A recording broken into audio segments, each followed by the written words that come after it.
บายดีมื้อนี้ก็มาพบกับ ICT บ้านนอกคือเก่าคือเดิมนะมื้อนี้ก็สิได้มาแนะนำแล้วก็วิธีการกำหนดหน้าปกปึ้มนะเฮ็ดออกแบบหน้าปกปึ้มนะปึ้มที่หลายๆคนเห็นว่าเขาออกแบบได้แล้วเขาสนใจในการออกแบบเพราะว่าเขาเจ้าออกแบบมานี่เพิ่นเฮ็ดหยังออกแบบแล้วก็เพิ่นกำหนดวิสัยและกำหนดได้ในการออกแบบหน้าปกหน้าปกหลังสิเนาะตัวอย่างสิมาเปิดให้เบิ่งสำหรับ ICT บ้านนอกก็เคยออกแบบอยู่นะคือตัวอย่างหน้าปกอันที่1เนาะที่ว่าเฮ็ดในปัจจุบันนี่ภาวะผู้นำยุค 4.0 อันนี้คือการเฮ็ดหน้าปกปึ้มสำหรับภาษาลาวเนาะอันที่2มาก็สิประมาณนี้เฮากำหนดเฮาสิกำหนดได้ใดตัวอย่างอันที่มันปึ้มนี่เฮาจะกำหนดเขียนอยู่อันนั้นเอิ้นว่าเครื่องกลางเนาะของปึ้มนะแล้วก็กำหนดเป็น A5 นะแล้วก็มีการตัดออกตัดทิ้งตัดหยังใช้เพื่อเอาเวลาออกแบบแล้วให้น้องพิมพ์ก็จะตัดออกส่วนใดเป็นส่วนที่เราเอาส่วนใดที่เราเป็นส่วนที่เราตัดชิ้นก็สิเป็นลักษณะแบบนี้เนาะมาเบิ่งการออกแบบของ ICT บ้านนอกก็สิไปในรูปแบบหนึ่งเนาะแต่ละคนก็สิออกแบบแตกต่างกันไปเอามาเบิ่งนำกันเนาะก่อนอื่นหมด ในการออกแบบของเราเนี่ยเราต้องมีข้อมูลนะเกินว่าเราต้องมีข้อมูลไว้ก่อนนะเพราะว่าจะเป็นข้อมูลหรือว่าจะเป็นรูปภาพเพราะว่าจะเป็นยังก็แล้วแต่เราต้องได้เกี่ยวข้อมูลไว้หลักๆปัจจุบันนี้เราต้องรู้วิธีการกำหนดการคำนวณว่าการสูตรคิดลายหน้าปกปึ้มนะมันจะมีจำนวน80 กรัม70 กรัมสินะคือสูตร80 กรัมมันจะมีจำนวนหนาแล้วก็มาคูณให้0.02 ลองคูณแบบนะครับไม่มีตัวอย่างหนาทั้งหมดนี่200มาคูณใน 0.0525นี่มันจะออกอยู่ 10.5 มิลลิเมตรอันนี้ตัวอย่าง80เนาะเอามาเบิ่งเอามาลองเฮ็ดเบิ่งเอาแบบด้านที่1ก็คือ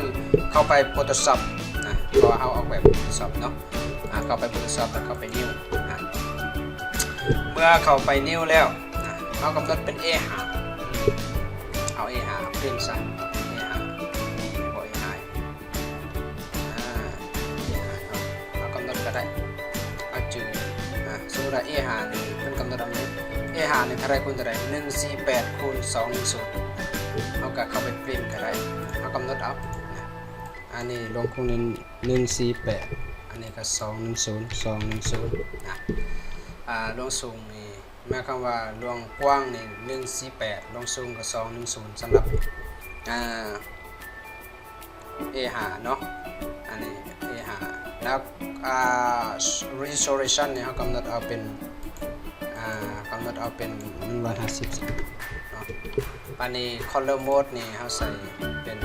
CMYK color เนาะหลังจากเขาเซ็ตค่าแต่อย่าลืมการเซ็ตค่าในเบื้องต้นเขาต้องได้จื่อสุดตัวนี้จื่อ148นี่นะจื่อไว้ครับเบื้องต้นตัวเซ็ตเนาะแล้วหลังจากนั้นเขาก็กดโอเคไป create ปานนี้หลังจากเขาได้อันนั้น A5 แล้วนะ A5 แล้วเขาก็ต้องดึงเส้นมาใส่คันผู้ใดบ่มีเส้นสำหรับอันนั้น Photoshop เนาะเข้าไป view แล้วก็เลือกอันนั้นเลือกเข้าไป view แล้วก็เลือกruler โอเคเลือกกด Ctrl R ก็ได้ก็เนาะแล้วก็ดึงเส้นลงไปนี่ก็ดึงเส้นเนาะแต่ละคนดึงเส้นเด้อลองเบิ่งดึงเส้นเบิ่งสอนแบบง่ายๆนะเฮ็ดตามก็ได้คือกันเด้อลองเฮ็ดตามเบิ่ง อันนี้คือการเฮ็ดหน้าปกปึ้มเนาะปันนี้หลังจากเขาได้นั่นนี่แล้วปันนี้เขาอยากกำหนดปึ้มที่มันอยู่ระหว่างเครื่องกลางนะเครื่องกลางคือตัวอย่างเนี่ยคือรางเครื่องกลางตัวนี้เราต้องกำหนดตัวนี้เวลาเขาเขียนหนังสือใส่เขียนสื่อเขียนใส่มากำหนดเบิ้งอันนี้ก็ลืมมันเขาเข้าไปimage เนาะเข้าไป image แล้วก็ไปเลือกcanvas size เนาะเลือก canvas size canvas size แล้วหลังจากนั้นเราเข้าไปcentimeter อันนี้เราต้องได้เปลี่ยนเป็นmillimeter แล้วเอาไปคลิกมันมีผู้ใดที่ยังบ่ทันได้ติ๊กนี่แล้วโอเคแล้วเอาก็ติ๊กใส่นี่แล้วก็มาเบิ่งกำหนดใส่ว่าเฮากำหนดพอหน้าเจียงเฮากำหนดเอาว่า8 กรัมเนาะมีทั้งหมด200หน้าเอามาคูณ 0.0525 10.5นี่มันเท่าอยู่10.5 แมปเฮาก็ป้อนข้อมูลใส่เนาะอันนี้ก็10